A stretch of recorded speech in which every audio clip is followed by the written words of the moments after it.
সন্মানীয় প্ৰতিগৰাকী সাংবাদিক বন্ধুলে বৰচলা বিধানসভা সমষ্টিৰ ভাৰতীয় জনতা পাৰ্টি আৰু মিত্ৰজোঁটৰ মনোনীত প্ৰতিনিধি বা মনোনীত প্ৰাৰ্থী হিচাপে যিহেতু প্ৰথমবাৰৰ বাবে আমি এই ধৰণেৰে একলগ হৈছোঁ, আৰম্ভণিতে মই সকলোৰে প্ৰতি মোৰ শ্ৰদ্ধা নিবেদি মোৰ মনৰ ভাৱখিনি প্ৰকাশ কৰাৰ চেষ্টা কৰিছোঁ। দলে মনোনীত প্ৰাৰ্থী হিচাপে দায়িত্ব দিয়াৰ পিছত আৰু নমিনেশ্যন ফাইল কৰাৰ পিছত পিছদিনাখনৰ পৰাই আমি এই সমষ্টিত আমাৰ যি নিৰ্বাচনী যি কাৰ্যকলাপ সেই কাৰ্যকলাপসমূহ আমি আগবঢ়াই নিছোঁ। আৰু আপোনালোকে জানে যিহেতু আমাৰ এটা বৃহৎ সাংবিধানিক শক্তি এটা আছে, ব্যৱস্থা এটা আছে, ৰাজ্যিক জিলা মণ্ডল শক্তি কেন্দ্ৰ বুথ আৰু একেবাৰে পৃষ্ঠাসমূহ থাকে। এই সকলো আমাৰ কাৰ্যকৰ্তা প্ৰতিটো স্তৰৰ প্ৰতিগৰাকী কাৰ্যকৰ্তাৰ লগত হয়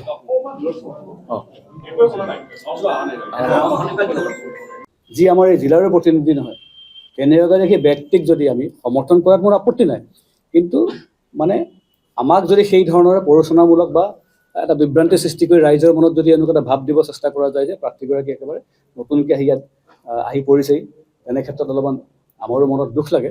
গতিকে নিৰপেক্ষভাৱে বিশ্লেষণ হ'লে কথাটো ভাল আছিল। গতিকে যদি মই যদি পেৰাচুট লেণ্ডিং মোৰ হয় তেতিয়াহ'লে যিগৰাকী প্ৰাৰ্থীৰ সমৰ্থনত দিছে ক'বলৈ ভাল লগা নাই, মই ধেমালি সুৰত কৈছোঁ, আপোনালোকে নল'ব, তেওঁতো মাটি ফুটি ইয়াৰ পৰা ওলোৱা নাই, আমিতো মাৰ পেটৰ পৰাই জন্ম ল'ব লাগিব। গতিকে পেৰাচুট লেণ্ডিঙৰ কথাটো কওঁতে মোৰ অকণমান মনত দুখ বেজাৰ একো নাই, কিন্তু কথাখিনি মই জাষ্ট ক'লোঁ কাৰণ ৰাজনৈতিক উদ্দেশ্য প্ৰণোদিতভাৱে এই কথাবিলাক কোৱা হৈছে বা ক'বলৈ চেষ্টা কৰা হৈছে। দ্বিতীয় কথাটো কৈছোঁ, আমাক চব মিয়া ভোট নলগা কথাটো সাংকেতিক কথা উলিয়াইছে কাৰণে মই পুনৰবাৰ কৈছোঁ আৰু ভাল পাইছোঁ, কাৰণ এইটো প্ৰচাৰো হয়। আমাক সেইসকল মিয়াৰ ভোট নালাগে যি মিয়াই এতিয়াও বাল্য বিবাহ সমৰ্থন কৰে। আমাক সেই মিয়াৰ ভোট নালাগেই, আমাক যি মিয়াই এতিয়াও বহু বিবাহ ৩-৪গৰাকী বিয়া কৰোৱাটো তেওঁলোকে সমৰ্থন কৰে। আমাক সেই মিয়াৰ ভোট এতিয়াও নালাগে যি মিয়াই এতিয়াও মানে ৩ তালাক সমৰ্থন কৰে। সন্ত্ৰাসবাদী কাৰ্যকলাপৰ সমৰ্থনত যি মিয়া আগবাঢ়ি সেই মিয়াৰ ভোট আমাক নালাগে। ভাৰত পাকিস্তানৰ খেল হ'লে ভাৰত হাৰিলে যি মিয়াই বোম ফুটাই সেই মিয়াৰ ভোট আমাক এতিয়াও নালাগে।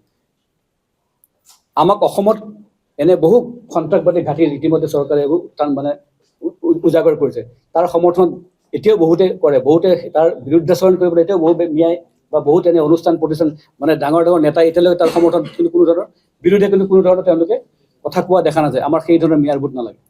যি মিয়াই ভাৰতক বা অসমক নিজৰ মাতৃভূমি বা জন্মভূমি বুলি গণ্য কৰে, যি মিয়াই ভাৰতৰ সংবিধানৰ প্ৰতি আনুগত্য আছে, যি মিয়াই বন্দে মাতৰম ভাৰত মাতা কি জয় বুলি ক'বলৈ অকণো কুণ্ঠাবোধ নকৰে, যি মিয়াই ভাৰতত অসমত থাকি বায়ু সেৱন কৰি ইয়াৰ বায়ু মাটি পানীৰ লগত বিলীন হৈ গৈ পেলাই ইয়াৰ সভ্যতা সংস্কৃতিৰ লগত বিলীন হৈ গৈ পেলাই যি মিয়াই চলিব পাৰে, যি মিয়াই কেতিয়াও মিয়া কবিতা পৃষ্ঠপোষক নকৰে, যি লুঙিত যেতিয়া লুঙি পিন্ধা এগৰাকী ব্যক্তি অসমৰ মুখ্যমন্ত্ৰী হ'ব বুলি যি মানসিকতা যি পঢ়ি নাৰাখে, সেই মিয়াৰ মনত ভোট নালাগে। আৰু এটা ভাল মই কথা কওঁ যে আজি আমি সবকা সাথ সবকা বিকাশ আৰু সবকা প্ৰয়াস বুলি কোৱাৰ লগে লগে আজি বহু মিয়া সেই ধৰণৰ মানুহে কিন্তু ক্ৰমান্বয়ে ভাৰতীয় জনতা পাৰ্টিৰ প্ৰতি তেওঁলোকৰ সমৰ্থন বৃদ্ধি পাইছে। কাৰণ আমি প্ৰথমতে সকলোকে লগত লৈছোঁ, কাকো বাদ দিয়া নাই, উন্নয়নৰ পৰা আমি কাকো বঞ্চিত কৰা নাই। কোনো এটা আঁচনিত বিজেপিয়ে ধৰ্মৰ নামত পক্ষপাতিত্ব কৰিছে বুলি পেলাই কোনো এটা উদাহৰণ আপোনালোকে দিব নোৱাৰে। গতিকে আমি সবকা সাথ সকলোকে শপত লৈছোঁ, সবকা বিকাশ সকলোৰে বিকাশ কৰিছোঁ মানে সবকা বিশ্বাস, সেইকাৰণে বিশ্বাস জিনিবলৈ সক্ষম হৈছোঁ। আৰু সেই বিশ্বাস জিনি আমি কোৱা ধৰণে যিসকল মিয়া সেই আওতাৰ বাহিৰত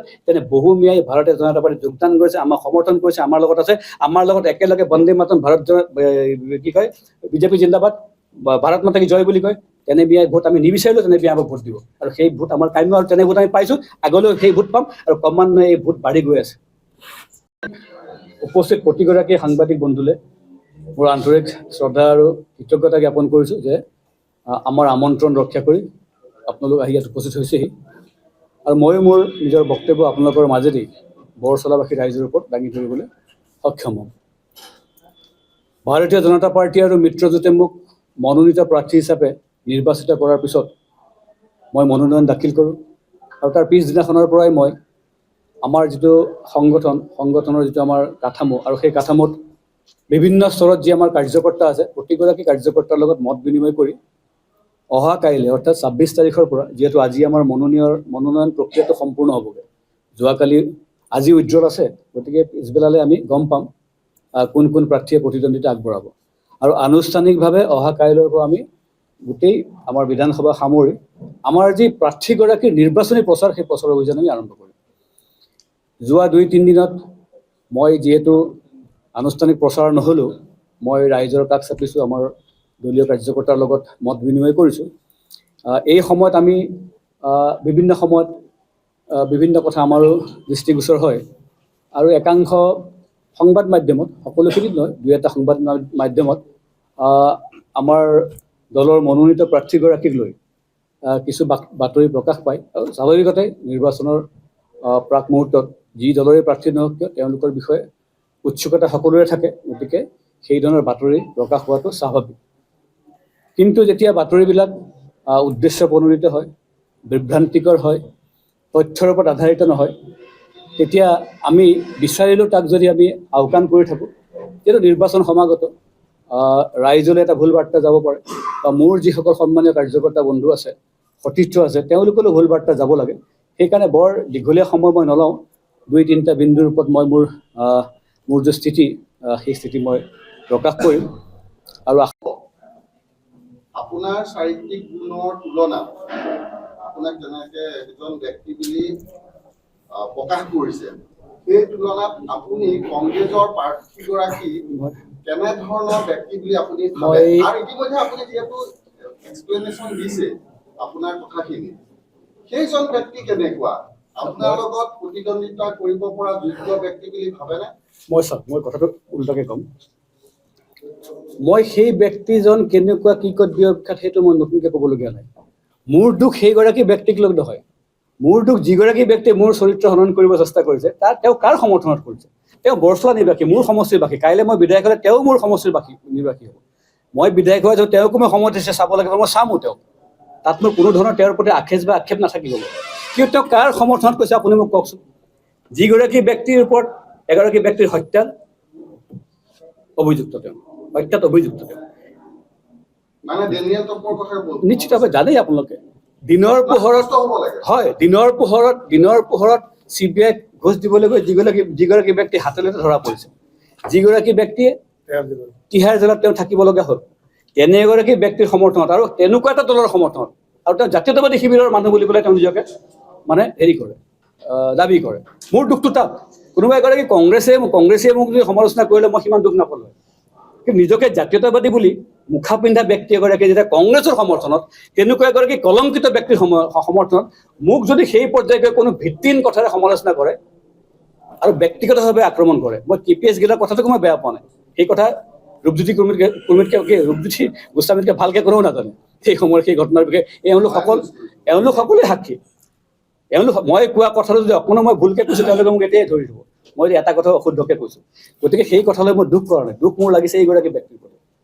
এইগৰাকী ব্যক্তিয়ে নিজকে যি ধৰণে দেখুৱাই প্ৰজেক্ট কৰে, আৰু এগৰাকী আমাৰ সতীৰ্থ তেওঁ এটা সময়ত। এগৰাকী সতীৰ্থই যিটো সময়ত, আৰু তেওঁ এইবোৰ কথা বুজিবলৈ এই 14 বছৰ সময় কিয় ৰ'ব লগা? মই যে এনেকুৱা এগৰাকী ব্যক্তি, তেওঁ আজিহে সময় পালেনে?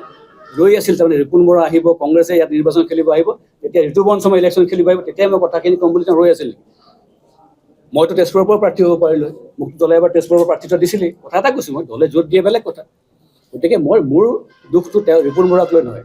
ৰিপুণ বৰা কি ক'ত কিয় বিখ্যাত সকলোৱে জানে, তেওঁৰ গ্ৰহণযোগ্যতা কিমান আমি সকলোৱে জানো। যিগৰাকী ব্যক্তিয়ে 2টা কাৰ্যকাল একেৰাহে হাৰিছে, যিগৰাকী ব্যক্তিয়ে নিজৰ ৱাৰ্ডত জিকিব পৰা নাই, নিজৰ পঞ্চায়ত তেওঁ আজি জিকিব পৰা অৱস্থাত নাই, তেওঁ জিকা নাই মানে ৰাইজে তেওঁক সমৰ্থন কৰে। অসমবাসী ৰাইজে কোনোবা এটা বিষয়, কোনোবা এটা ব্যক্তিৰ বিষয়ে যি ধাৰণা পোষণ কৰে, মই তাৰ পৰা পৃথক হ'ব পাৰিম নেকি কওকচোন? মই কেনেকৈ পাৰিম কওক? মইতো কেতিয়াও হ'ব নোৱাৰোঁ। মই হ'ব পাৰিম নেকি? আপুনি কেনেকৈ ভাবি ল'লে? অসম আন্দোলনততো মই প্ৰত্যক্ষভাৱে জড়িত নহয়। 83 চনত মই 8ম শ্ৰেণীত আছিলোঁ। মই 85 চনত মেট্ৰিক কৰিছোঁ, 8ম শ্ৰেণীত আছোঁ। এগৰাকী ব্যক্তিয়ে তাৰপিছত সুদীৰ্ঘকাল তেওঁ চাকৰি কৰিলে, ৰিটায়াৰ হ'ল, এতিয়া বাৰু তেওঁ পৃথিৱীতে নাই, তেওঁৰ মৃত্যু হ'ল। ভাবক, আৰু যিগৰাকী ব্যক্তিয়ে অসম আন্দোলনৰ লগত জড়িত, অসম আন্দোলনৰ নেতৃত্ব দিয়া ব্যক্তিয়ে যিগৰাকী ব্যক্তিক গামোচা দি পেলাই আদৰিছে, মই আজি নাম নকওঁ, সেইটো দুখ নে মই এগৰাকী সাধাৰণ এটা অনুষ্ঠানৰ সভাপতি, তেওঁ সৰু তেজপুৰ নিচিনা জেগাত তেওঁ আহিছে, অনুষ্ঠান এটা হৈছে, মই সেই অনুষ্ঠানটোৰ মুৰব্বী হিচাপে মই এটা গামোচা বনাইছোঁ। হত্যাকাৰীৰ অভিযুক্ত ব্যক্তিজনক মানুহগৰাকী এগৰাকী ব্যক্তিয়ে সমৰ্থন কথা কৈছে, মই অন্ততঃ হত্যাৰ অভিযুক্তত নহয়, দুৰ্নীতিত মই অভিযুক্ত লিপ্ত নহয়, মই তিহাৰ জেল নালাগে, মই কোনো জেলতে আজিলৈ গৈ পোৱা নাই, ভৱিষ্যতে মই কি হয় মই নাজানো, ঈশ্বৰে কৰক সেইদিন যাতে মই দেখিব লগা নহয়। তেওঁ তুলনা কৰিছে ক'ত চাওক, আৰু টানি আনিছে ক'ত মোৰ চাৰিত্ৰিক দিশত, মানে মিঠা কথাৰে কথা কৈ মানুহক ভুলাই পেলাই মই সামাজিকভাৱে সক্ৰিয় হৈ আছো নেকি?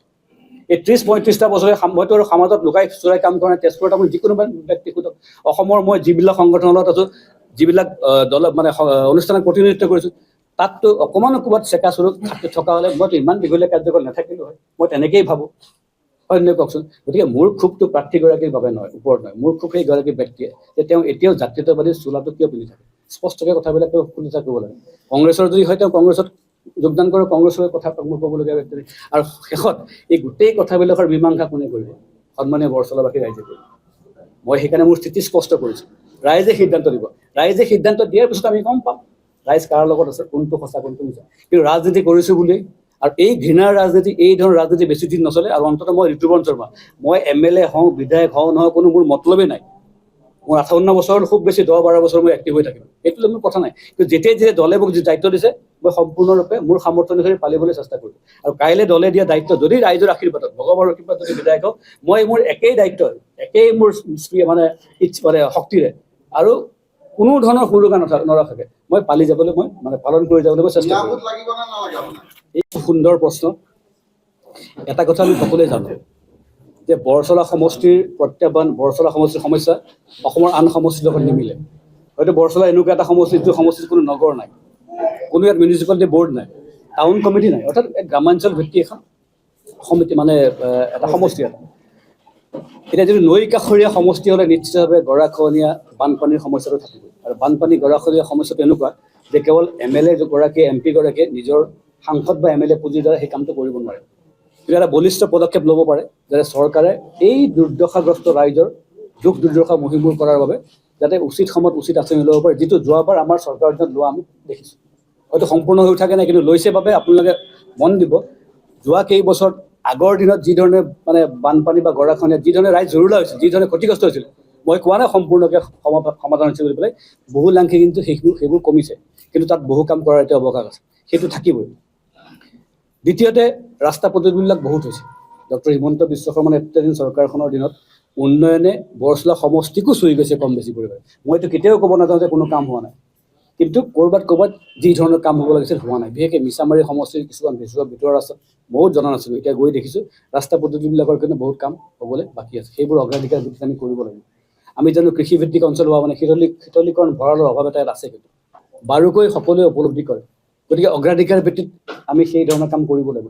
কৃষিভিত্তিক অঞ্চল হোৱাৰ বাবে ইয়াত গ্ৰাম্যাঞ্চল আৰু কৃষিভিত্তিত উদ্যোগৰ যথেষ্ট সম্ভাৱনা আছে।